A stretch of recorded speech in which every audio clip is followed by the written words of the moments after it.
আইয়ুব নবী একবার তাকায় দেখে তার জিহ্বার মধ্যে পোকা। চোখের পানি ছেড়ে কান্না করেন, হে মালিক, এতদিন পুরা শরীরের মধ্যে পোকা, জিহ্বা ভালো ছিল, তোমার নাম ডাকতাম আর জিহ্বা দিয়া জিকির করতাম, ক্ষুধা নিবারণ হয়ে যাইত। এখন আমি জিহ্বা দিয়া কেমনে তোমারে ডাকবো? ও আল্লাহ, তুমি যা মনে করো পরীক্ষা আরো করো, তবে আমারে তৌফিক দাও, আমি ধৈর্য ধারণ করে যেন চলতে পারি। এমন কান্নার আওয়াজ, এলাকার মানুষ দুর্গন্ধে এলাকা ছেড়ে চলে গেল। হঠাৎ নবী তাকায় দেখে তার অনেক বিবি, কয়েকজন বিবি পাশে দাঁড়ায় বলে, তালাক দাও, আমরাও চলে যাও। আইয়ুব নবী বলে, যাও যাও, দুনিয়াতে মনে করছিলাম সন্তানের জন্য মা আপন বাবা আপন, আমার সন্তানও নাই, বাবাও নাই, মাও নাই।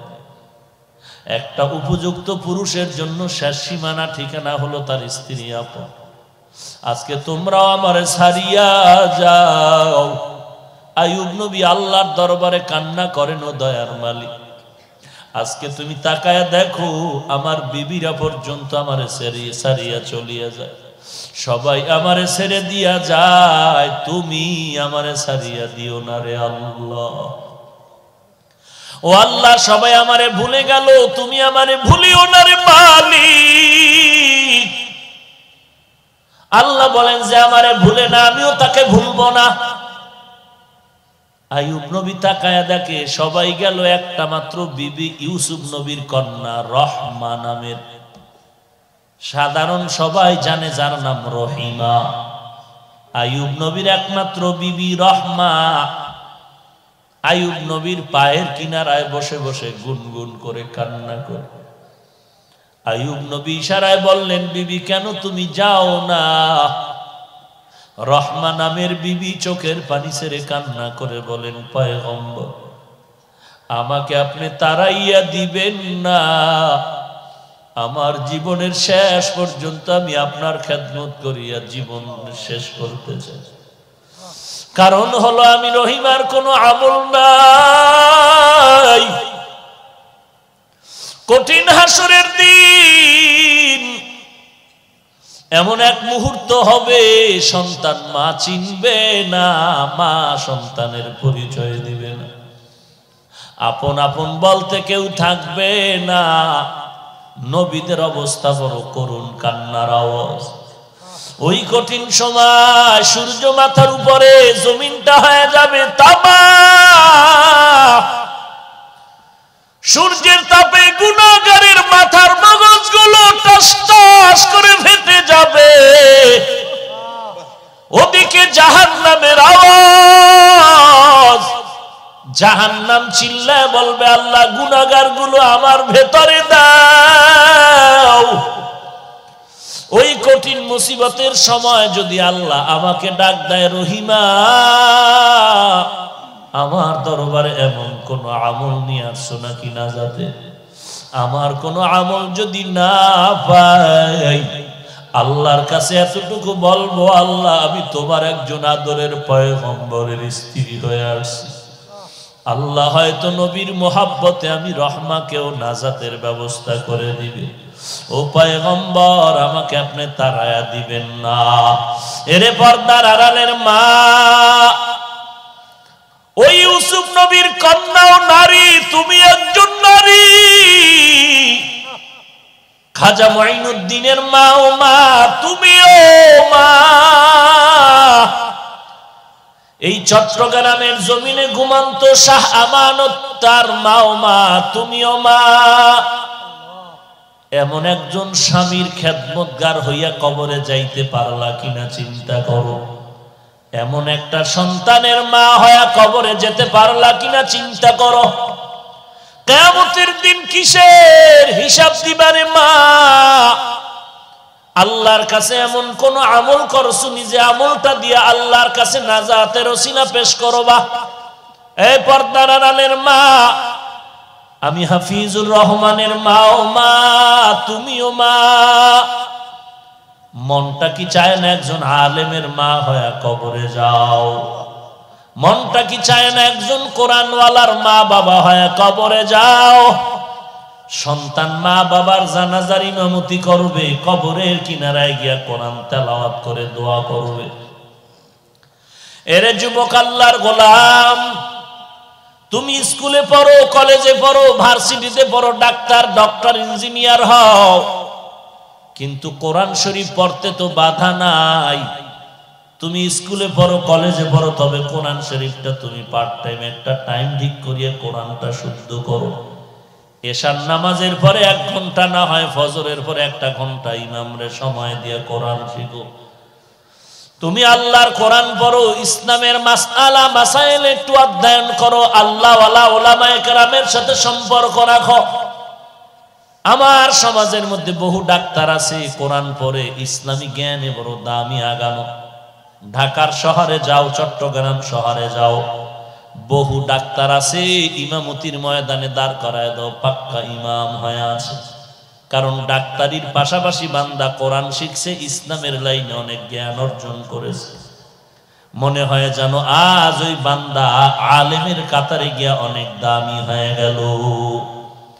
এরে যুবক আল্লাহর গোলাম, তোমার আমার মতো যুবক স্কুল কলেজে পড়ে 1 ওয়াক্ত নামাজ বাদ দেয় না, আছে না নাই? তুমি কেন পারবা না? বালিশে মাথা লাগা একটু চিন্তা করে ঘুমাইও। ঘুমের ঘরেও তো কত মানুষ মরিয়া যায়। তুমি যদি ঘুমের ঘরে মরে যাও, কি উপায় হবে? অন্ধকার কবরে। স্কুলে পড়ো তোমার আমার মতো যুবক, কৃষি কাজ করে, ড্রাইভারি করে, কোটি টাকার ব্যবসা করে, 1 টাকাও হারাম খায় না, নামাজ বাদ দেয় না। তুমি কেন পারবা না রে বাবা? মা ইয়ালফিযু মিন কাউলিন ইল্লা লাদাইহি রাকীবুন আতীদ।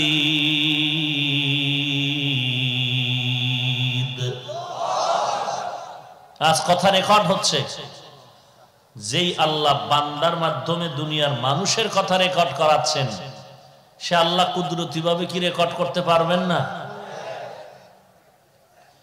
ইয়া আইয়ুহাল্লাযীনা আমানু ইসতাঈনু বিস-সাবরি ওয়াস-সালাহ ইন্নাল্লাহা মা'আস-সাবিরিন।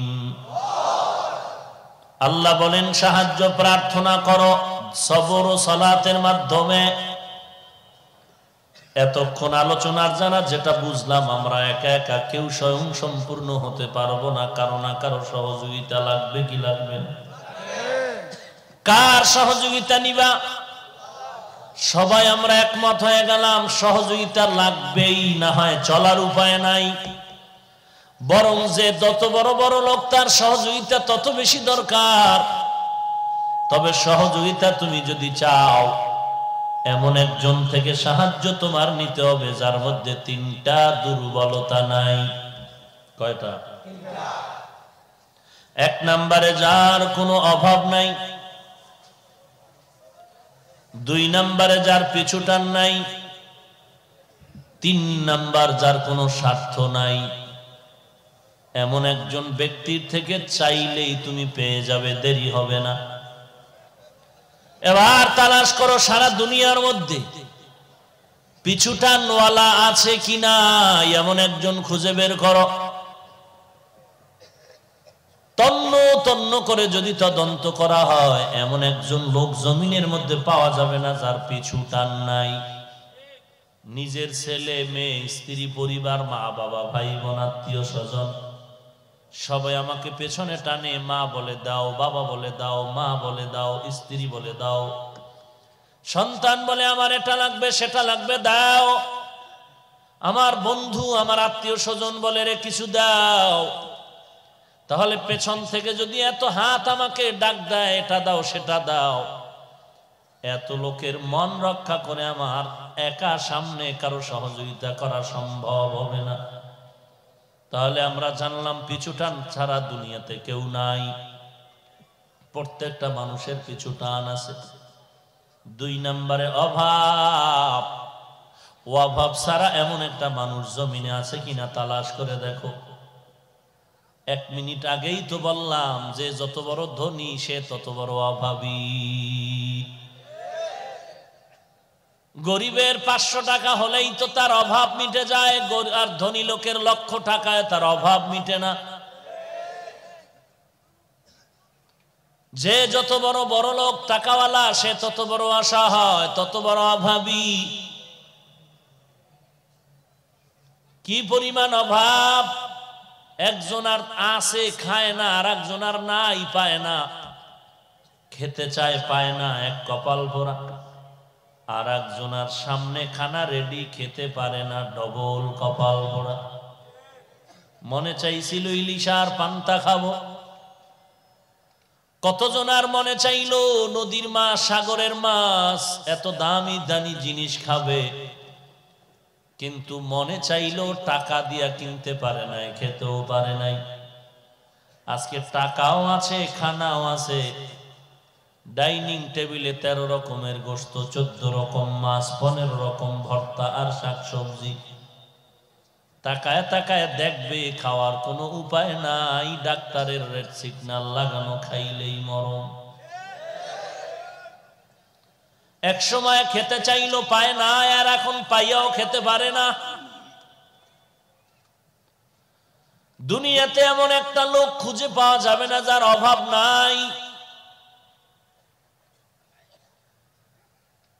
আল্লামা শায়েখ সাদি রহমাতুল্লাহ আলাইহি লিখেন, মানুষের পেটের ক্ষুধা নিবারণ হলেও চোখের ক্ষুধা নিবারণ হয় না। রিকশার ড্রাইভার একটা ছোট্ট খেরের ঘর উঠায় থাকে, কুড়ে ঘর, পাহাড়িয়া জঙ্গলের কিনারায়। একদিন চোখের থেকে পানি ঝরতেছে, কেন কান্না করো রিকশার ড্রাইভার? বলে, টিনের ঘর না জানি কত আরামের ঘর, টিনের ঘরে থাকতে পারলে না জানি কলিজা কত শান্ত হয়ে যেত। দেখা যাক টিনের ঘরওয়ালার কি হালাত। টিনের ঘরওয়ালাকেও দেখা গেল সেও চোখের পানি ছেড়ে কান্না করে। কি ভাই? বলে, আমি কান্না করি, টিনের ঘর পাইলাম, বিল্ডিং পেলাম না, না জানি কি পরিমাণ শান্তি বিল্ডিং এর উপরে। পেটের ক্ষুধা নিবারণ হলেও চোখের ক্ষুধা নিবারণ হয় না। এবার দেখা যাক বিল্ডিং ওয়ালার কি আরাম। সাত সকালেই গিয়া দেখলাম বিল্ডিং ওয়ালা পায়ের উপরে পাও ফেলে বাম হাতে চা টানে, ডান হাতে বিড়ি টানে, আর পত্রিকা পড়ে। ভাবলাম এর মতো শান্তিতে জমিনে কেউ নাই। হঠাৎ নজর করে বলে, ভাই তুমি আমার দরওয়াজায় বিল্ডিং এর পার্শ্বে কেন? বলে, তোমার মতো শান্তিওয়ালা হতে চাই। তুমি ডান হাতে বিড়ি টানো, বাম হাতে চা টানো, পায়ের উপরে পাও ফেলে তুমি পত্রিকা পড়ো, কতই না কপাল তোমার। বলে, 13 বার ইস্তেগফার পর, কারণ এই জমিনে আমার মতো অশান্তিতে আর কেউ নাই। বলে, মানি? বলে, এই যে আমার সন্তানাদি দেখো, এই টাটকা হারামজাদা সবটি, একটাও আমার থেকে হয় নাই। আমার বউয়ের ঠিক, কিন্তু আমার না।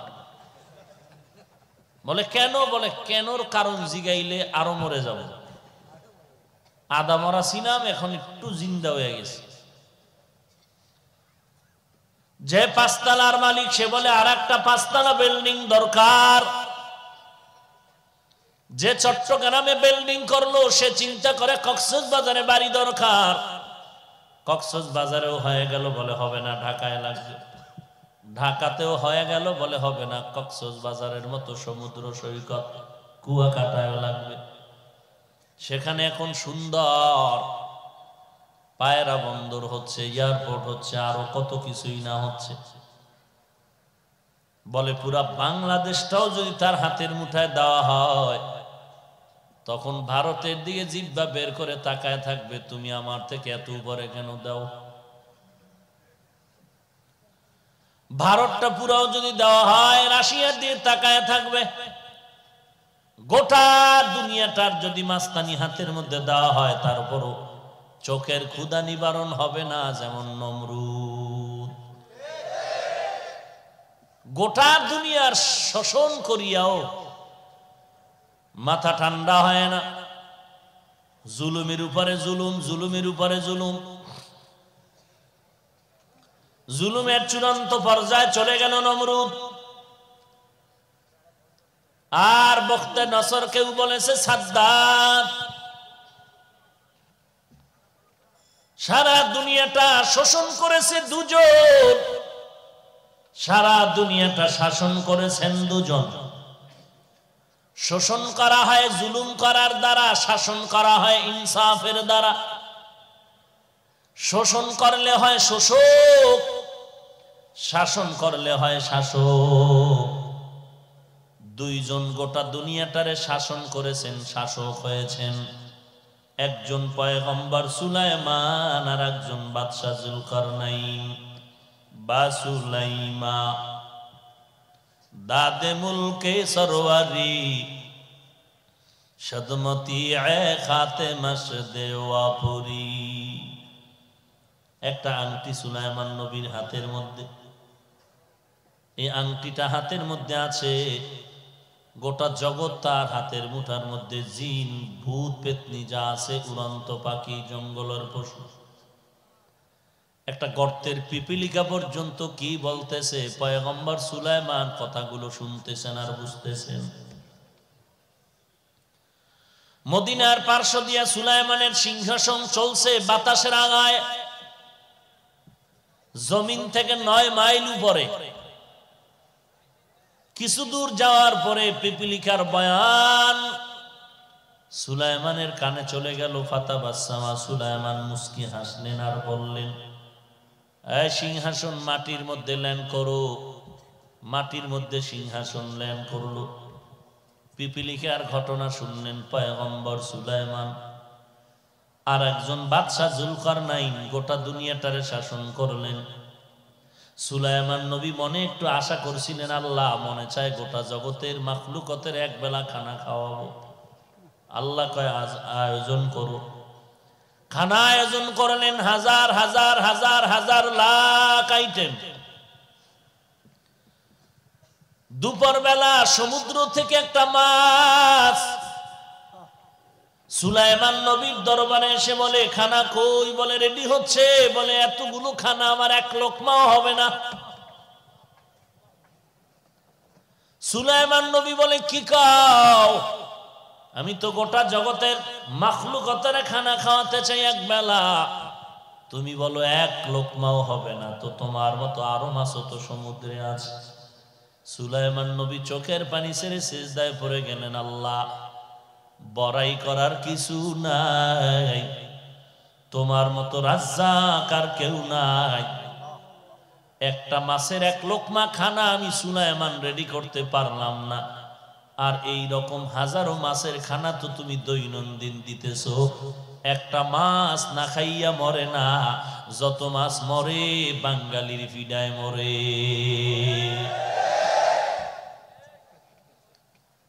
এরে নবীর উম্মতের দল,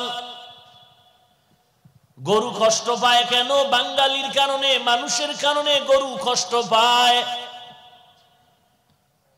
কারণ গরু, মানুষ এত জুলুম করে, একটু পায় বেশি খেতে চায়, যত পায় তত চায়, যত পায় তত চায়। বাদশা জুলকারনাইন গোটা দুনিয়ার শাসন করলেন, গোটা জগৎ।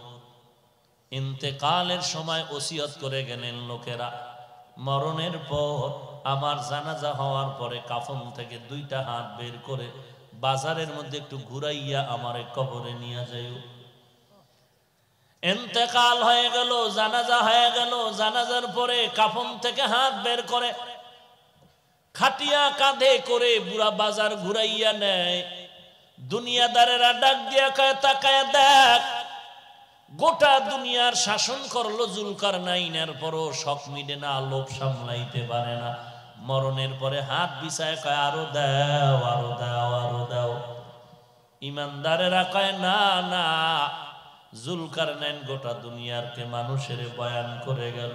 তাকাইয়া দেখ, সারা দুনিয়ার ক্ষমতা পাইয়া আজ খালি হাতে কবরে যায়। খালি হাতে আজ কবরে রওনা হয়ে গেল। অপরদিকে শোষক 2টা বেঈমান, নমরুদের মতো বেঈমান, গোটা দুনিয়ার শোষক কেমন বড় জালেম, আল্লাহকে মেরে ফেলার জন্য রেডি হয়ে গেছে। কত বড় বেঈমান। আল্লাহরই রাখবো না, একেবারে তীর ধনুক নিয়ে আসমানে উঠতেছে, গুলি মারিয়েই ফেললো, যায় পড়বে আল্লাহর গায়ে। একটা প্রাণীর গায়ে লাগার পরে রক্ত লাগলো, কয় মেরে ফেলেছি। ওয়ামাকারু ওয়ামাকারাল্লাহ ওয়ামাকারু ওয়ামাকারাল্লাহ ওয়াল্লাহু খায়রুল মাকিরিন।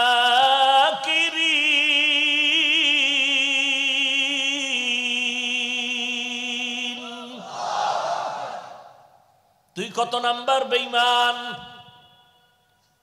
নমরুদের মতো বেঈমান তো হতে পারো নাই, ফেরাউনের মতো টাকার গরম দেখায় না। যত বড় টাকাওয়ালা হও, কারুনের থেকে বেশি টাকা তোমার হয় নাই। যত বড় চেয়ারের মাস্তানি করো, নমরুদের মতো চেয়ারের পাওয়ার তোমার হয় নাই, ফেরাউনের মতো হয় নাই, সাদ্দাদের মতো হয় নাই। যেই সাদ্দাত আল্লাহর জান্নাতে যাবে না, নিজে জান্নাত বানাইলো। দুনিয়ার নাম্বার সারা বেশ্যাদেরকে জান্নাতের হুর বানাইলো। সুন্দরী রমণীদের হুর বানাইয়া সাদ্দাত জান্নাত দেখতে যায়। পেছন থেকে এক বুড়া হাঁটে আর কয়, সাদ্দাত আমার একটু কথা শোনো। সাদ্দাত পেছনে তাকায় বলে, কথা শোনার টাইম নাই। কেমন যেন চুম্বুকের মতো সাদ্দাত আগাচ্ছে ঘোড়ার পিঠে, আর বুড়া পায়ে হেঁটে তত আগায় যাচ্ছে। এক পাও ঘোড়ার উপরে, আর এক পাও জান্নাতের গেইটে। বুড়া সামনে গিয়ে কয়, পাও নামাবি না আমি আজরাইল। অন্ধকারে পথের মাঝে চলছো ভাইও একা, মনের মাঝে খেলছে তোমার কত আঁকা বাঁকা। সাদ্দাত সম পলক তোমায় নাহি কহেলিতে দিবে, হুঙ্কারে মালাকুল মওত তোমায় নিয়ে যাবে। মরণ থেকে যতই পালাও, মরণ তোমায় নিবে ঘিরি। যদিও সুদূর আকাশ পানে লুকাও, সেথায় লাগিয়ে সিঁড়ি। নদী পথে নৌকা চালাও ও মাঝি ভাই, বেলা ডোবার আগে আমি ওপার উঠতে চাই। ডুবে গেলে বেলা রে আর উঠে না, ভেঙে গেলে মেলা রে আর জমে না। নদীর পার ভাঙে ও পার গড়ে, এই তো নদীর খেলা। সকাল বেলার ধনী রে তুই ফকির সন্ধ্যা বেলা। মরণ থেকে পালানোর কোনো জায়গা নাই রে ভাই। নমরুদ পালায় যেতে পারে নাই, আর এত বড় বেঈমান নমরুদের ধ্বংস করার জন্য আল্লাহর আসমানি কোনো বিশাল বাহিনীও লাগে নাই। কি লাগছে? একটা অসুস্থ মশা মাথার ভিতরে ঢুকিয়া ফাঁকে ফাঁকে একটা মিস কল দেয়, নমরুদ বেহুশ হয়ে যায়। হঠাৎ করে জুতার সাথে মোলাকাত হয়ে গেল, মাথার সাথে ঠান্ডা। নমরুদ কয়, ডাক্তারের গুল্লি মারি জুতাই হলো আমার মূল ঔষধ। জুতার সাথে যখন মাথার সাথে মোলাকাত হয়, তখন মাথা ঠান্ডা।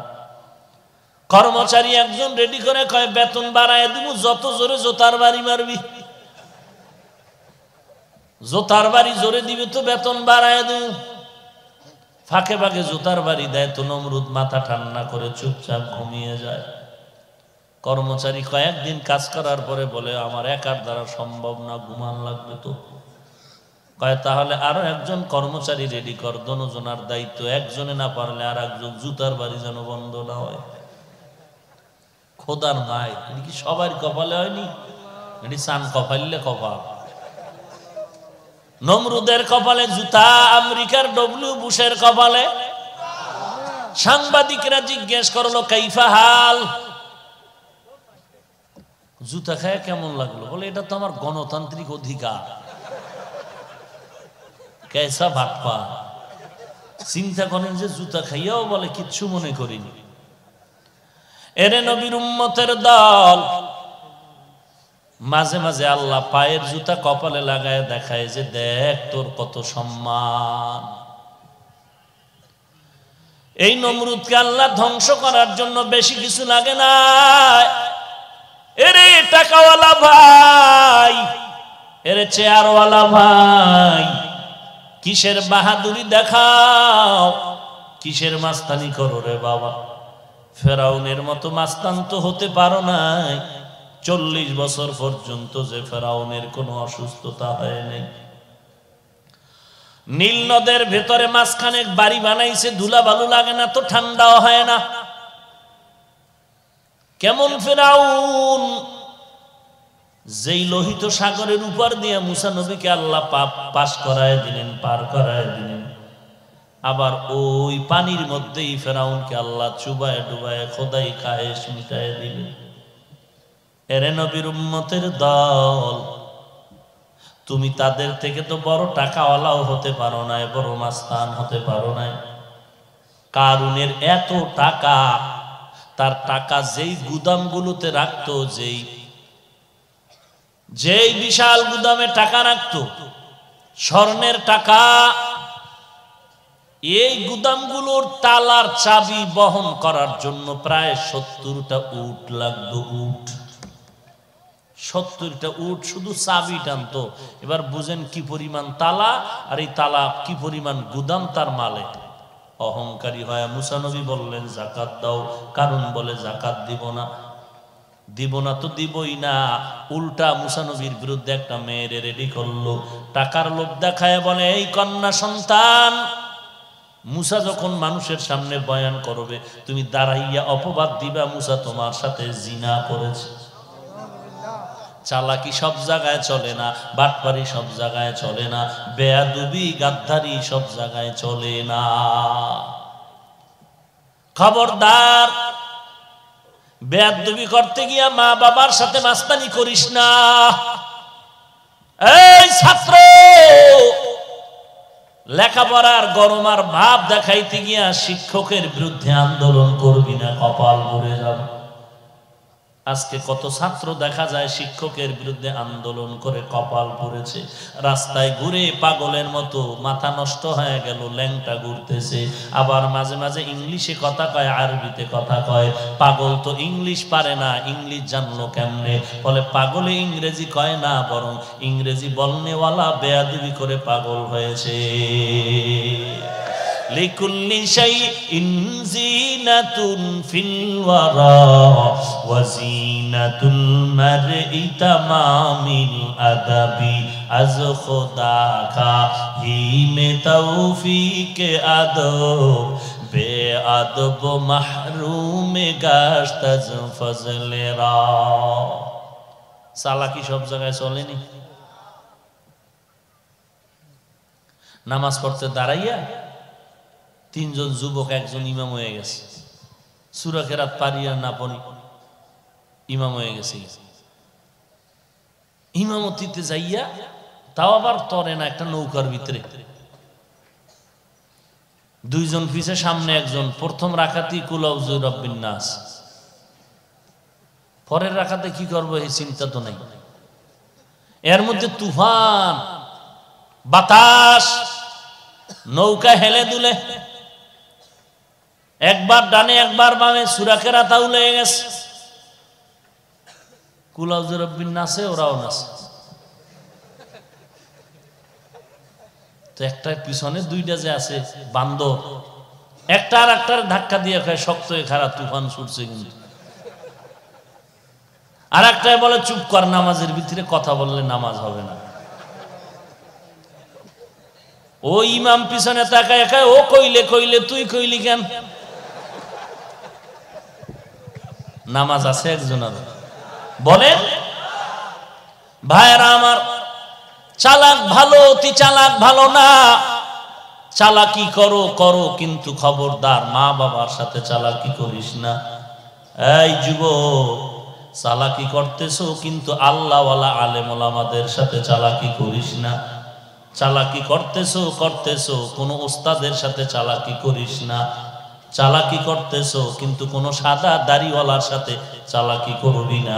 এমন ভাবে কপাল পুড়ে যাবে, তোর মা বাবাও কান্না করে আর কপাল ভালো করতে পারবে না। তোর মা বাবাও পারবে না এই কপাল ভালো করতে। সাবধান।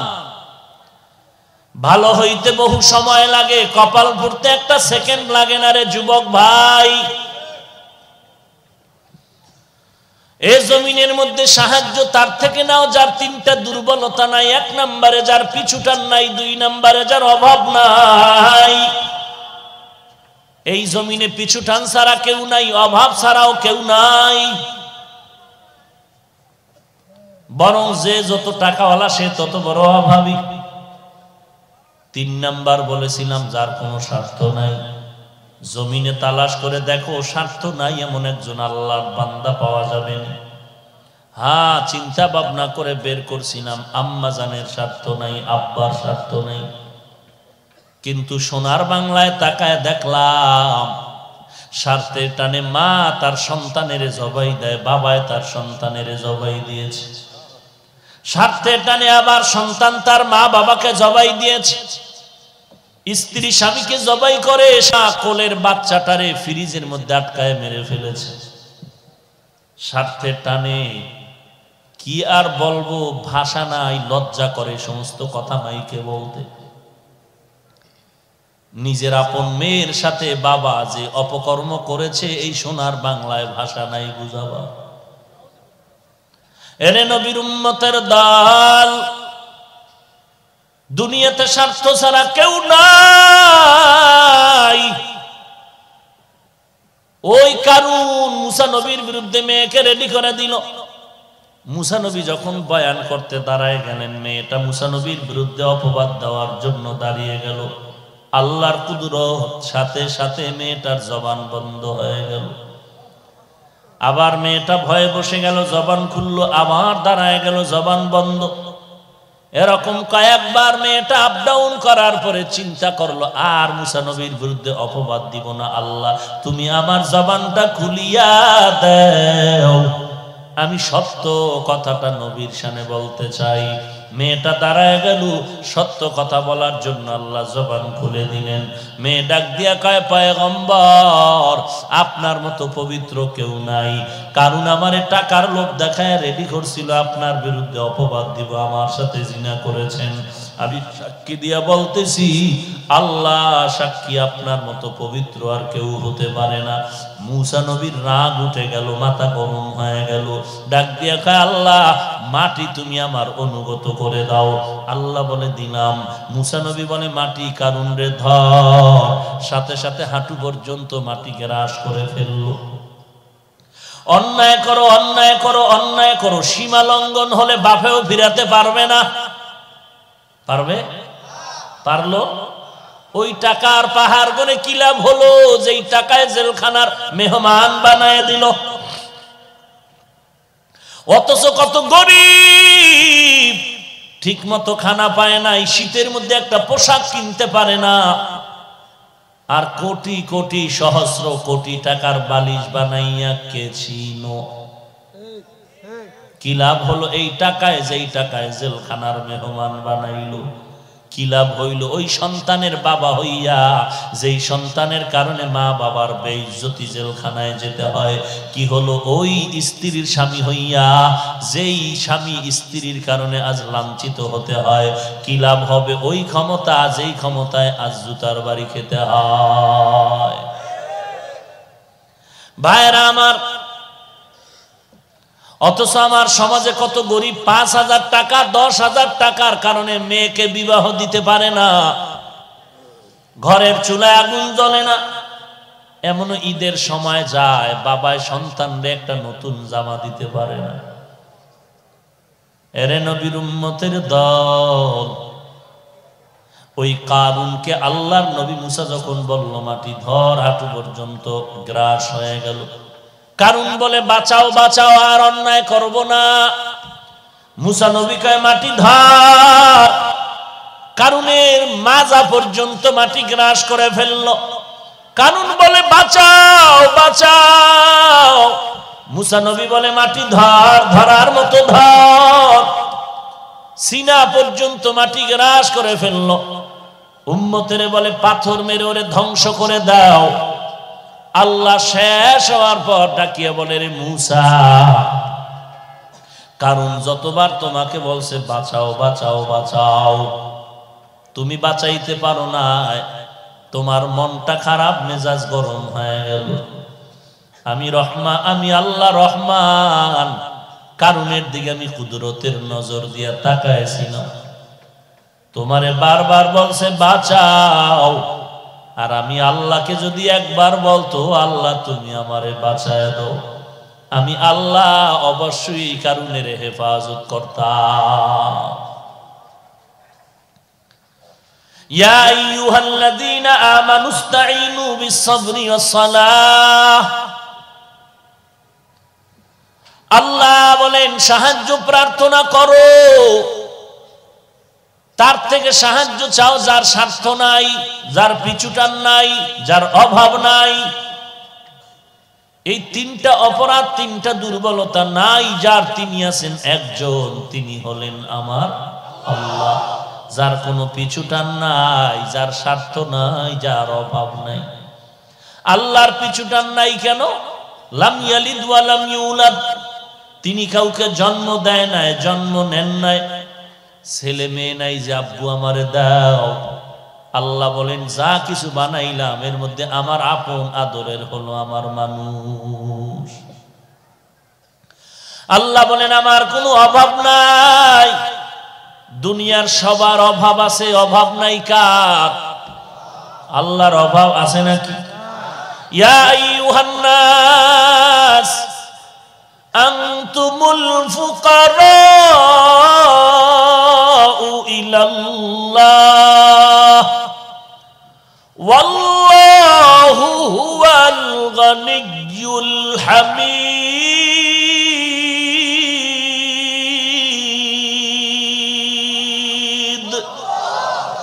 गर तवक्कुल मीकुनी हर सुबह शाम, मेरा सानाद रस्ते तू अजला मकाम, जुज़ब हक ची जे मखा अज इंसु जा, फजले उआ मस्ते दर जुमला जहा। আল্লাহ বলেন আমার কোনো অভাব নাই। 3 নাম্বার, আল্লাহ বলেন আমার কোনো স্বার্থ নাই। আমি যদি একটু স্বার্থ দিয়ে তাকাইতাম, দুনিয়ার কোনো বেঈমানের এক ঢোক পানিও পান করতে আমি আল্লাহ দিতাম না। এই বান্দা, নামাজও পড়ো আবার মিথ্যা কথা বলো, আল্লাহর সাথে যত গাদ্দারি আর বেঈমানি করেছো, আল্লাহ স্বার্থ যদি পর হইতেন, আল্লাহ পানি বাতাস আর সূর্যের আলো খানা দানা বন্ধ করে দিতেন। আল্লাহ বলেন না না, আমি আল্লাহ খানাও বন্ধ করি নাই, বাতাসও বন্ধ করি নাই, আমি আল্লাহ পাক সূর্যের আলো চাঁদের আলো বন্ধ করি নাই, আমি আল্লাহ রাগ করিয়া তোকে কোনো কষ্ট দেই নাই, বরং আমি আল্লাহ বারবার তোকে ডাকতেছি, উদউনি আস্তাজিব লাকুম। এরে বান্দা, ডাকার মতো আমি আল্লাহকে ডাক দাও, আমি আল্লাহ তোর জবাব দিয়া সব গুনাহগুলো মাফ করে দিব। আল্লাহ বলেন আমি স্বার্থপর না, অতএব সাহায্য আমার থেকে নাও। আর সাহায্য যদি নিতে চাও, নিয়ম ছাড়া সাহায্য নিতে পারবা না। চেয়ারম্যানের থেকে আপনার 10,000 টাকা লাগবে, রাস্তার মধ্যে পাইলেই যদি বলেন চেয়ারম্যানের কলারটা ধরে বলেন 10,000 টাকা দিয়ে যা, এটা আদব হইল? আপনার এলাকায় কোনো একজন পীর সাহেব আছে, কানের উপরে একটা থাপ্পড় দিয়ে যদি কোন কেউ পীর সাহেব জিকির টিকির ঠিক মতো করেন, তো এটা আদব হইল না বেয়াদবি? প্রত্যেকটা জিনিসের আদব আছে। চেয়ারম্যান থেকে আপনি 50,000 টাকা লাগবে, 10 মণ চাল লাগবে, ডাল লাগবে, চেয়ারম্যান বলে আমার কাছে অ্যাপ্লিকেশন দাও, দরখাস্ত দাও।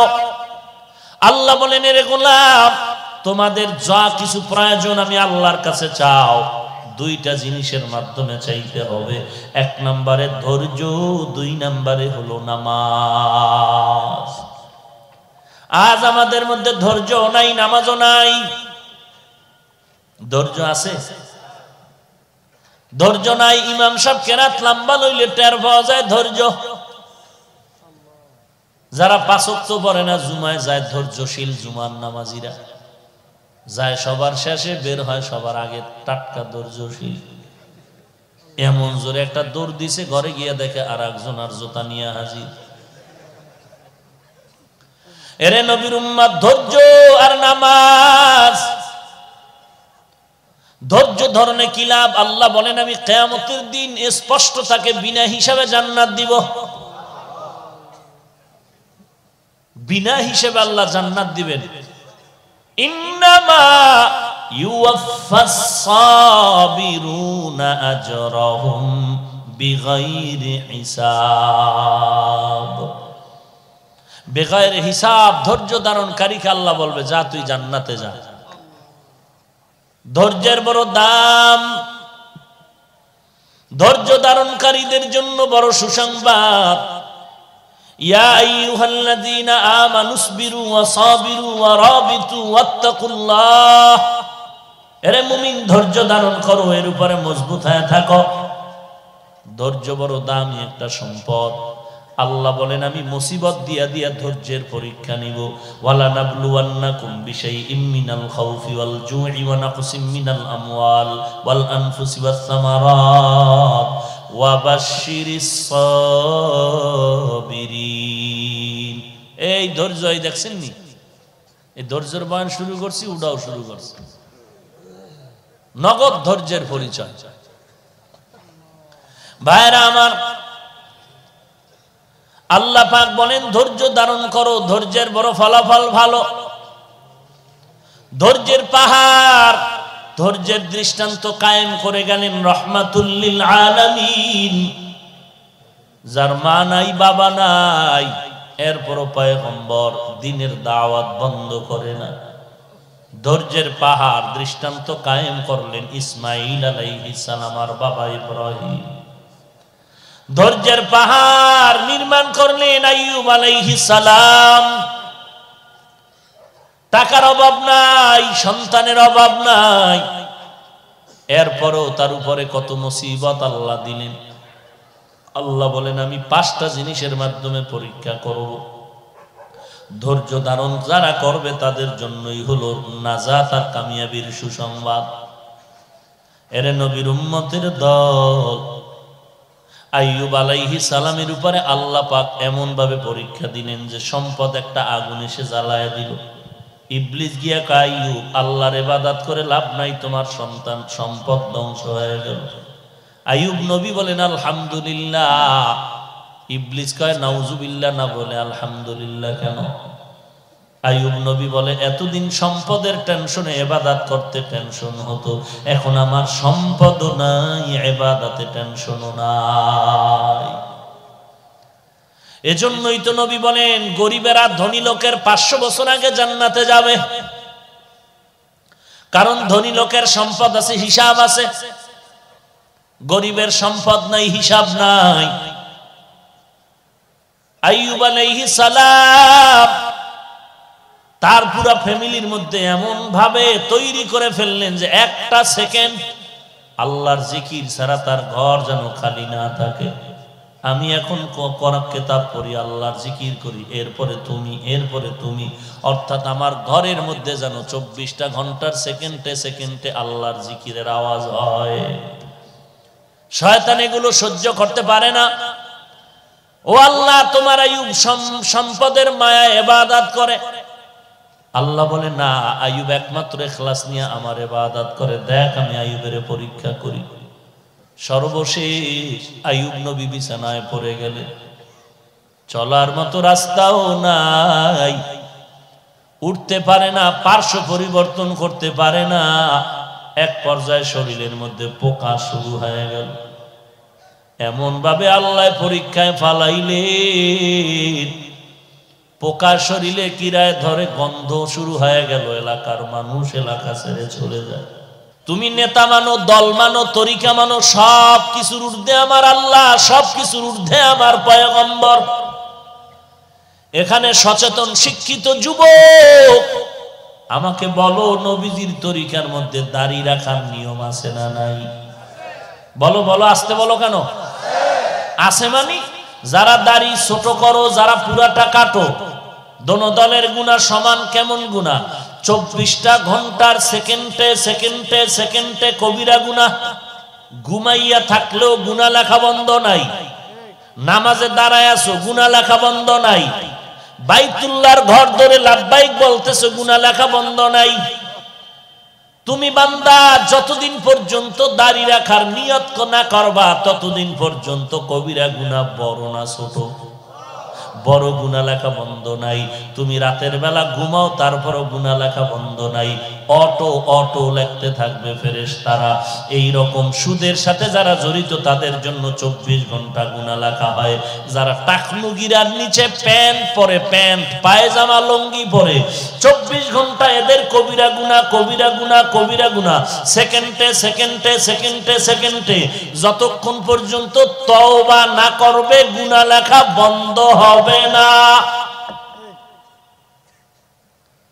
সুদের সাথে জড়িত যারা, নামাজ হবে না, রোজা হবে না, জিকির হবে না, তেলাওয়াত হবে না, দান করলে কবুল হবে না, বরং সে নিজের আপন মায়ের সাথে অল টাইম জিনা করে, মায়ের সাথে, আপন মায়ের সাথে জিনার গুনাহ কামাই করতেছে।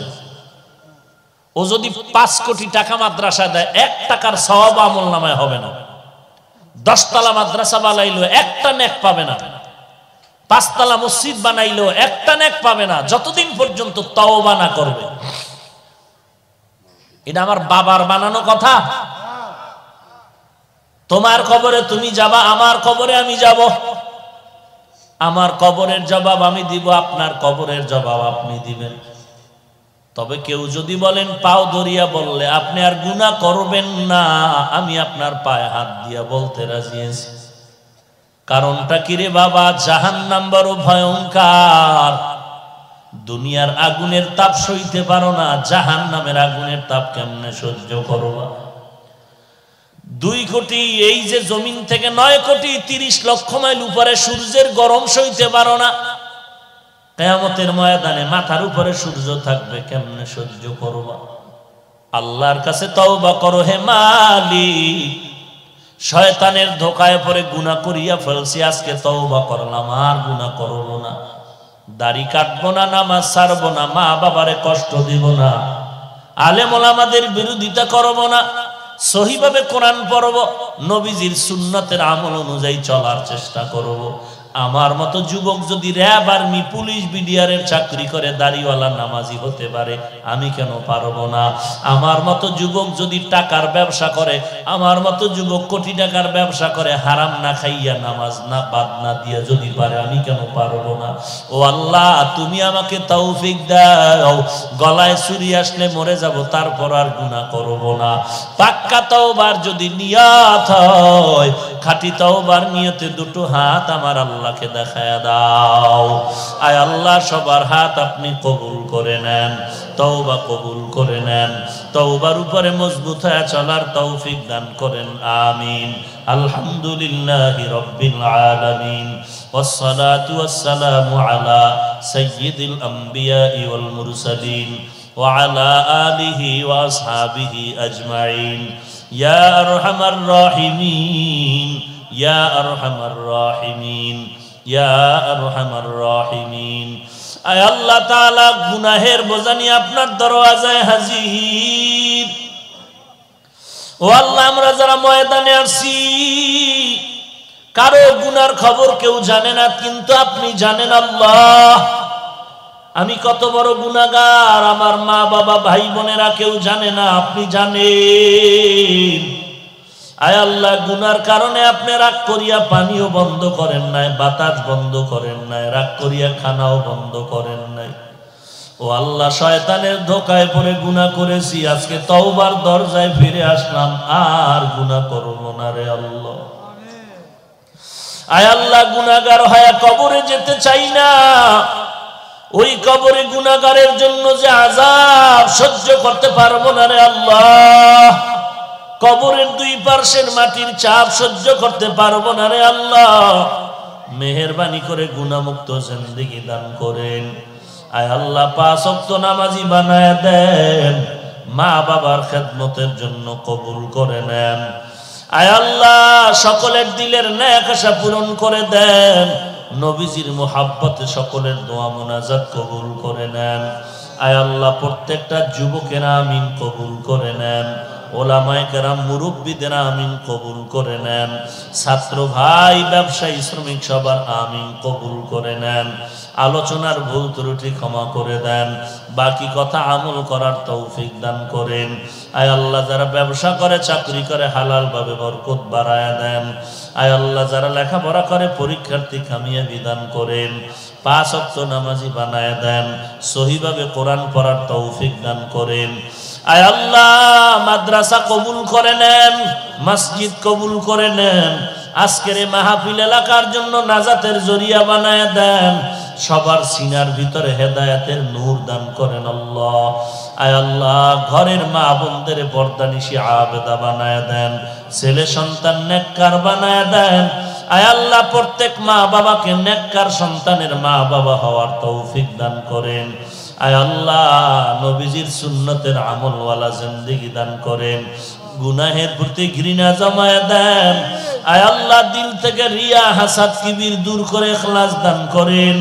আয় আল্লাহ আমরা যারা হাত তুলেছি আমাদের অনেকের মা নাই বাবা নাই, অন্ধকার কবর থেকে দোয়ার অপেক্ষায় আছে রে আল্লাহ। ও দয়ার মালিক মেহেরবানি করে সবার কবর জান্নাতের বাগান বানায় দেন। যারা বেঁচে আছে দীর্ঘ নেক হায়াত দান করেন, চলার পথে ইজ্জতের সাথে হেফাজত করেন। আয় আল্লাহ নবীজির মোহাব্বতে দিলের নেক আশাগুলো পূরণ করে দেন। আপনার খাস ওলিদের বন্ধু হওয়ার তৌফিক দান করেন।